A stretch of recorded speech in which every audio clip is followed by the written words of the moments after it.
Bonjour à tous et bienvenue sur ma chaîne La Bibliothèque d'Emilia. Aujourd'hui on se retrouve pour faire le top 10 du second trimestre de l'année. C'est une habitude que j'ai commencé à faire l'année dernière et j'avoue que ça me plaît bien de faire ces top 10 trimestriels. Comme ça me permet de revoir tout ce que j'ai lu ces 3 derniers mois et finalement de vous présenter la crème de la crème.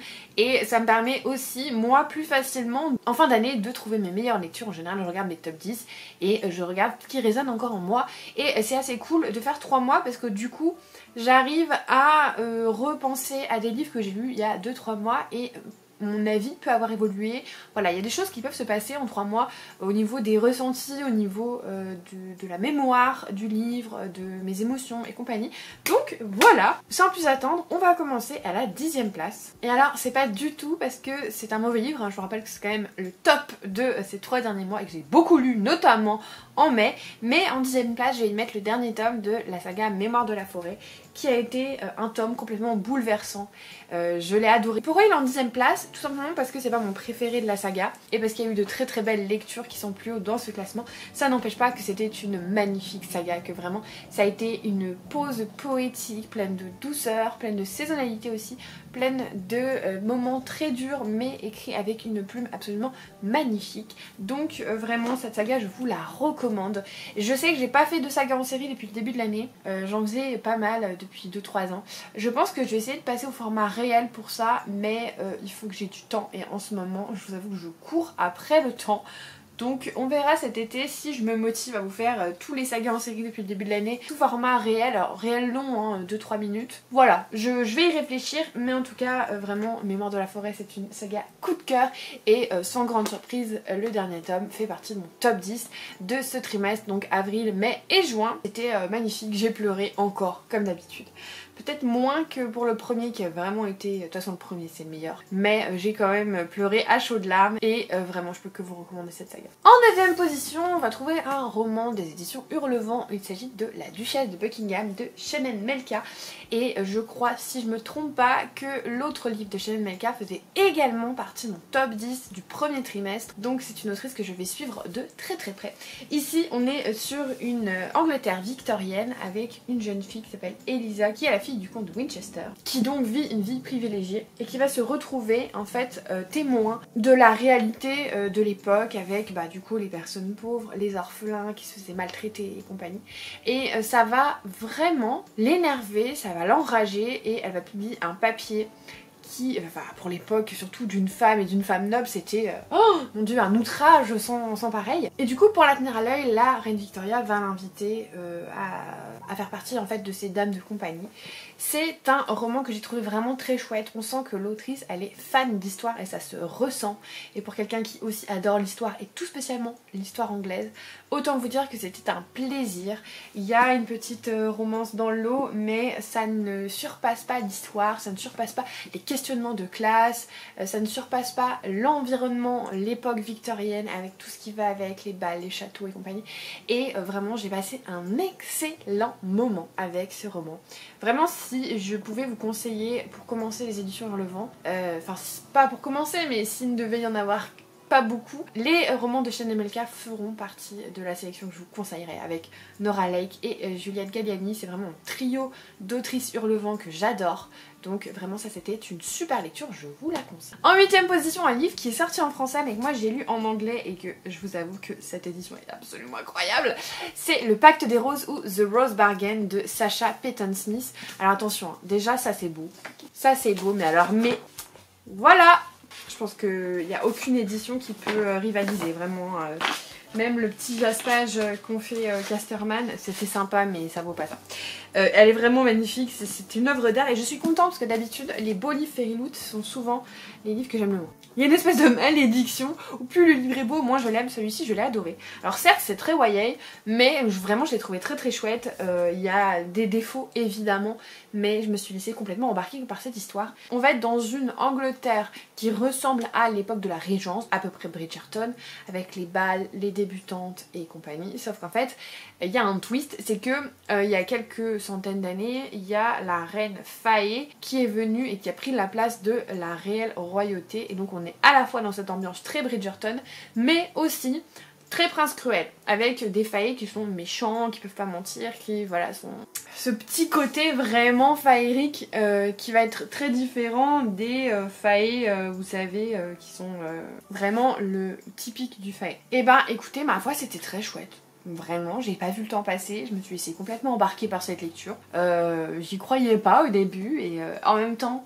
J'adore cette époque déjà. Et puis je sais pas, il y avait un côté très entraînant à cette histoire, très palpitant. En fait, au sujet d'une jeune fille qui doit faire un pacte, puisque toutes les jeunes filles, quand elles sont présentées donc pour le bal des débutantes, doivent faire un pacte pour acquérir quelque chose, pour avoir un beau mariage, type des jolis cheveux et compagnie. Sauf que, évidemment, vu que la magie a un prix, elles doivent se séparer de quelque chose. Ça peut être un orteil, ça peut être des souvenirs, ça peut être tout. Enfin voilà. Sa sœur a fait un pacte qui l'a mis dans une position vraiment pas confortable. Et elle, son but, ça va être de découvrir quel a été ce pacte et surtout de le défaire. C'est comme ça qu'elle va commencer en fait son aventure et se présenter à la reine. Il faut savoir aussi que cette année, le fils de la reine fait partie des prétendants. Donc ça met tout le monde en émoi. Il va y avoir une espèce de compétition qui va être organisée par la reine pour découvrir qui va être la future reine en fait finalement. Même si c'est pas prévu qu'elle abdique parce qu'elle est immortelle, mais qui va être la future princesse du moins. Donc voilà, c'était très chouette, c'est une duologie. J'ai hâte de lire la suite, enfin hâte, pas non plus ma série préférée, mais je l'ai trouvée vraiment très divertissante et pour du young adulte, sachant que je m'en éloigne un petit peu, c'est pas que j'aime plus, mais qu'en général mes romans préférés sont pas forcément du young adulte, donc c'était assez agréable pour le souligner et le mettre à la 8ème place de cet tome. Ensuite, une saga d'une autrice que j'adore. Alors le deuxième tome, je l'ai lu aussi pendant ces 3 mois, mais il fait pas partie de ce top parce qu'il a été vraiment moins bon, je trouve, que le premier, mais la saga enfin l'univers du moins, dans son ensemble et l'autrice, vraiment je suis fan. Je deviens de plus en plus fan de livre en livre. Il s'agit de Spin the Dawn d'Elizabeth Lim. Donc c'est dans l'univers de 6 couronnes écarlates, puisque c'est l'univers qui s'appelle l'Orient, L-O-R, accent I-A-N je crois. Et du coup on va être avec la première normalement duologie écrite, publiée par l'autrice mais qui n'a pas encore été traduite en français. Ils ont commencé par 6 couronnes écarlates. Et donc là on va suivre une réécriture un petit peu de Mulan avec une jeune fille qui est tailleuse. Et normalement c'est un métier qui est réservé aux hommes. Or, il va y avoir une compétition pour devenir le nouveau tailleur impérial et normalement tous les hommes tailleurs doivent se rendre un par famille, sauf qu'en fait son père est alcoolique depuis quelques années et elle le remplace dans l'ombre et du coup elle va se faire passer pour l'un de ses frères et aller à sa place du coup au palais impérial et commencer la compétition.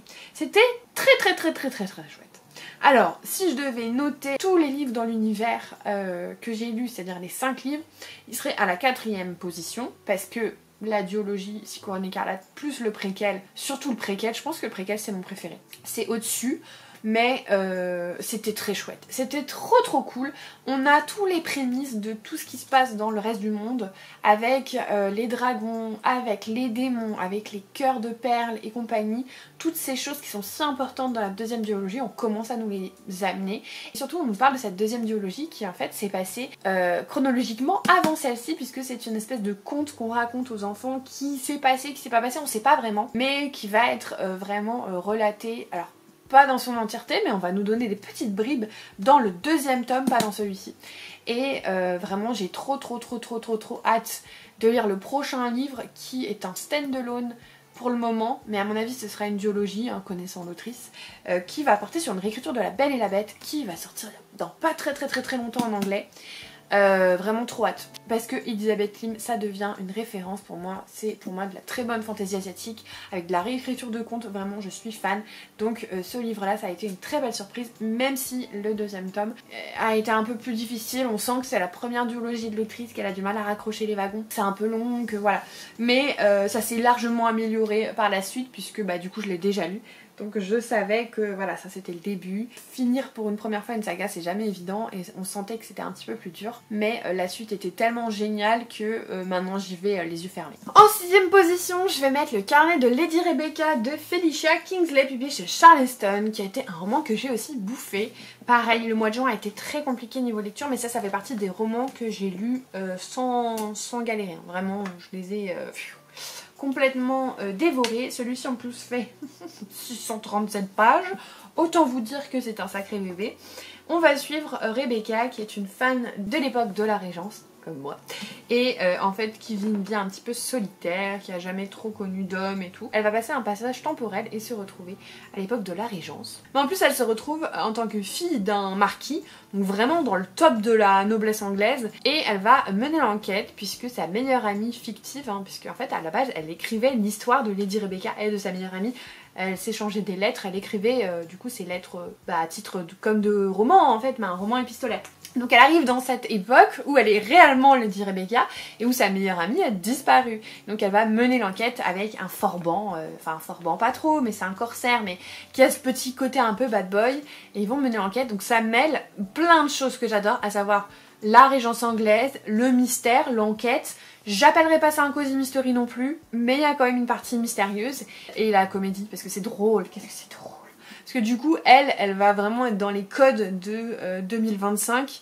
Elle va parler aux gens, des fois, ils vont rien comprendre, elle va leur apprendre des choses, ils vont être là genre ah, alors que ce ne sera pas inventé avant des années.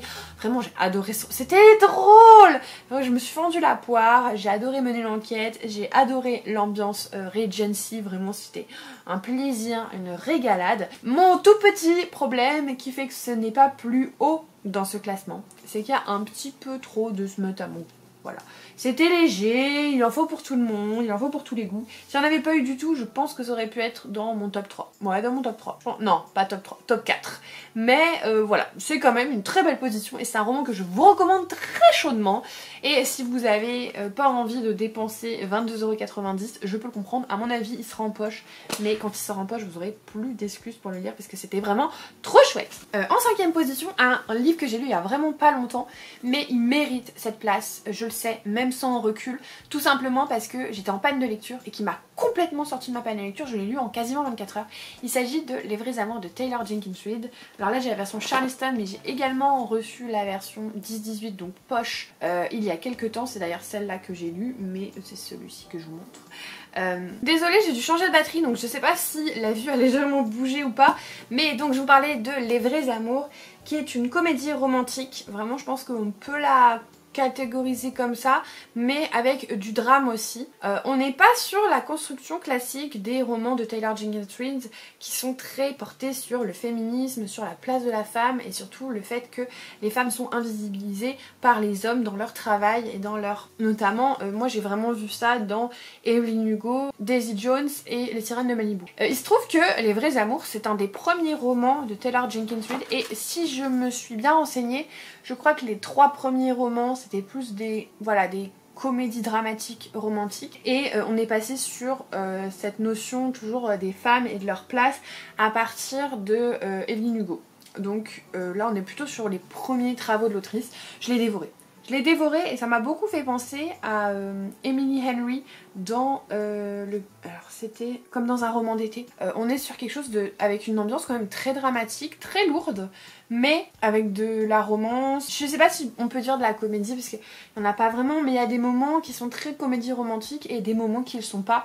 Je vous explique. En fait, Emma... Elle était mariée avec un homme avec qui elle était depuis des années. Cet homme malheureusement est mort. Il a disparu en mer et du coup elle a dû se reconstruire. Elle est retombée amoureuse, elle s'est fiancée et du jour au lendemain, il l'appelle. En fait il a été retrouvé, il a vécu pendant des années sur une île à essayer tant bien que mal de se nourrir de poissons. Voilà, il a vraiment essayé de vivre, il a survécu en fait, vraiment il a fait de la survie. Et donc il l'a retrouvé et donc il lui passe un coup de fil pour dire je suis vivant. Et là son monde va complètement partir en vrille parce que déjà elle s'est reconstruite sur une identité de veuve, de personne qui a vécu la mort de son mari, donc déjà niveau elle-même c'est un peu bizarre et puis surtout elle a refait sa vie, donc c'est très compliqué pour elle parce qu'elle aime 2 hommes en même temps, l'homme qu'elle n'a jamais cessé d'aimer qui est mort, mais voilà elle a tourné la page mais elle l'aimait plus, mais c'est pas qu'elle l'aimait plus, c'est qu'il était mort. Et l'homme qu'elle aime maintenant, mais elle peut pas ne pas l'aimer d'un coup. Enfin, c'est très compliqué. Et en fait, c'est pour ça que je vous dis, c'est à la fois dramatique, à la fois comédie romantique, parce qu'on va suivre à la fois le moment où elle se reconstruit, le moment où elle est jeune et qu'elle rencontre le premier mari, donc ça c'est très comédie romantique. Et après, quand elle a la nouvelle, comment elle gère la situation, ce qui va se passer. Moi personnellement je vous dirai pas, mais je suis très contente de ce qu'elle a choisi, de la fin. J'attendais, j'espérais que ça se finisse comme ça, parce que j'ai une préférence, voilà. Mais j'ai trouvé que c'était un roman très très chouette qui traite justement du deuil et aussi de la façon dont on gère les choses quand toutes nos croyances en fait se sont volatilisées et que ça remet en cause en fait tout ce qu'on a construit. Je trouvais que c'était un roman très très chouette, vraiment je vous le conseille. Et il est sorti également en film, alors je pense que du coup on le regardera avec mon chéri, ça nous fera un truc à partager. Et je lui demanderai ce qu'il préfère, parce que moi du coup je saurai la fin. Mais vraiment c'était très très très très cool. Je préfère les romans de Taylor Jenkins Reid quand ils ont cette portée féministe et compagnie. Mais ça c'est vraiment un super roman, je l'ai bouffé, vraiment je l'ai bouffé. En un peu plus de 24 heures, mais franchement pas 48. Vraiment je l'ai dégommé. Et à ce moment là j'arrivais plus à lire, j'arrivais pas à me concentrer. Toutes mes lectures étaient moyennes parce que j'étais pas intéressée, j'étais pas dans le truc. Vraiment ça faisait des semaines que ça durait. Et ça... j'étais à fond, donc voilà. Ensuite, en quatrième position, je ne l'ai pas avec moi, c'est Lever de soleil sur la moisson. Vraiment, cette année, je relis Hunger Games, donc sachant que c'est une saga que de base j'adore, mais qu'en plus le matériel originel, genre le livre, je les trouve encore meilleurs, donc vraiment je me régale avec les Hunger Games. Et ce tome 4 qui est donc complètement inédit, puisqu'il n'y a pas encore eu de film dessus, je l'ai trouvé très très très très bien, je l'ai trouvé très abouti. Je trouvais qu'il y avait du fanservice, mais du fanservice qui était très bien fait, avec beaucoup de références à des choses qu'on connaît déjà. Et je trouve qu'elle a réussi à faire un parallèle entre Haymitch et Katniss qui est hyper intéressant, puisqu'on suit Haymitch. Et en fait, avant qu'il soit alcoolique, moi je trouve qu'il a énormément de ressemblances avec Katniss. Le récit aussi est fait du point de vue d'un tribut, donc on est sur la même construction narrative, on a le même type d'arène. Vraiment on est sur, je trouve, la construction en grande partie du deuxième tome, avec une grosse partie avant les jeux et l'après-jeu. C'était très très très très bien, hein. Franchement j'ai rien à dire. C'est juste que je trouve que le quatrième tome qui est le préquel sur Snow, et je sais que c'est une opinion hyper impopulaire, mais je trouve que c'est le meilleur. Vraiment c'est le meilleur de la saga à mon goût. Donc, eh bien, sans transition, le top 3 du coup, c'est évidemment La balade du serpent et de l'oiseau chanteur. Pour le coup, je connaissais déjà l'histoire parce que j'avais vu le film quand il était sorti au cinéma, mais je trouve ce tome absolument incroyable. J'avais peur parce que j'avais entendu plein de choses négative et tout, mais je l'ai adoré ce tome. En fait il a une construction particulière parce qu'on va pas suivre du coup un tribut, on va suivre Snow. Et il se trouve que même si un narrateur à la première personne n'est jamais totalement fiable à 100%, Haymitch et Katniss ils ont quand même une vision un peu plus fiable que Snow, qui pense que tout ce qu'il fait c'est pas méchant, que lui aussi c'est une victime et qu'il survit au même titre que ceux qui tuent des gens dans l'arène. Non. Non mon coco, tu ne survis pas, tu t'élèves socialement, c'est pas la même chose.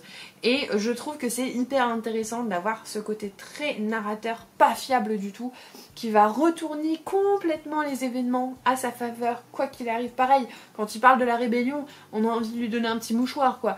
Et je trouve que ça a été hyper bien fait, et que vraiment avec ce côté début des jeux, on a tous les prémices des jeux, et ça fait peur et ça fait froid dans le dos de voir que les choses les plus glauques ont en fait été introduites finalement par une jeune fille qui essaie juste de survivre et qui a essayé de sortir son épingle du jeu comme elle pouvait en faisant le show pour pouvoir survivre, et ça fait froid dans le dos. C'était hyper bien écrit et j'ai trouvé ça génial. J'ai pas senti moi de longueur. Je trouvais que les monologues apportaient énormément de psychologie et de trucs tordus à cette histoire. Je trouvais que c'était génial. Bref, j'ai adoré, je ne regrette rien. Et je pense que je vais vous les présenter ensemble parce que ça n'a pas de sens. Mais en top 2, je mettrai Bravoure de John Green, et du coup en top 1, Ruine de John Green. Les tomes 2 et 3 de la saga des Terres Bannies. Le tome 1 était aussi dans le top 3 je crois du premier trimestre. Cette saga je l'adore, vraiment je suis hyper fan. Je vous parlerai un peu moins de Bravoure parce que du coup je les ai lus en fait à un mois d'intervalle, donc ça va ensemble pour moi, mais Ruine était encore mieux. Vraiment, Bravoure marchait pour que Ruine puisse courir, en gros. Vraiment c'était trop bien. Et cette saga elle est géniale, et ce tome 3 il est palpitant, il se passe plein de trucs, les alliances se font, se défont, on commence à être beaucoup plus focus sur la prophétie. Chacun bat en fait ses cartes un peu finales et c'était mais tellement prenant, tellement palpitant. J'ai adoré. Que vous dire, vraiment cette saga ça va faire partie de mes sagas préférées, je l'adore. Je sais qu'elle est pas pour tout le monde, que si vous n'êtes pas du tout branché fantasy adulte, ça va pas être pour vous parce que vous allez trouver ça trop dense, trop demandeur en termes d'énergie, d'implication. C'est pas du tout une critique, hein, mais limite le premier tome, moi j'ai dû... En fait c'est même pas limite, c'est que j'ai dû prendre des notes parce que j'étais complètement perdue. Il faut avoir envie de se lancer dans quelque chose comme ça. Je conçois que c'est pas du tout pour tout le monde, que quand on rentre du travail on est fatigué, on n'a pas envie. Et c'est pour ça que moi je l'écoute en audio parce que du coup je trouve ça moins demandeur parce qu'on va moins vite. Puisque en écoutant une page on va moins vite qu'en la lisant et ça permet de mieux se concentrer je trouve, de mieux appréhender l'histoire. Je fais pas ça pour toutes mes fantaisies adultes mais pour une grosse partie quand même parce que c'est vrai que ayant un mariage à préparer, une chaîne YouTube et compagnie, j'ai pas énormément de temps pour me poser, pas fatiguée, vous voyez, pas après une journée de travail où je crevais et que j'ai besoin d'un truc léger et tout machin. Donc en général je les écoute en audio mais je suis à fond. Et là le dernier tome c'est sûr il sera dans le top du 3e trimestre. Je sais pas à quelle place, je suppose 1 ou 2. On verra dans 3 mois ce qu'il en est. Mais ce dernier tome, je vais le lire début juillet en lecture commune avec ma copine Élise, avec qui nous avons lu les tomes 2 et 3, puisque le tome 1 je l'avais lu toute seule et elle m'a rejoint pour le tome 2. Saga incroyable. Saga incroyable. Voilà. J'ai pas grand chose à vous dire de plus, hein, vraiment juste c'est de la bombe. Voilà, c'est de la bombe et vivement le tome 4. Et donc ça conclut en fait ce top 10. N'hésitez pas à me dire s'il y a des livres que vous avez aussi adorés ou de me dire quelle a été votre meilleure lecture de ces 3 derniers mois. Je vous remercie évidemment énormément pour tout votre soutien vidéo après vidéo. Si jamais vous n'êtes toujours pas abonné, n'hésitez pas à le faire. Et si jamais vous avez envie de soutenir ma chaîne, ce serait super sympa. Un petit commentaire, un petit pouce en l'air. Et moi comme d'habitude en attendant la prochaine vidéo, je vous souhaite de merveilleuses lectures et je vous fais des bisous.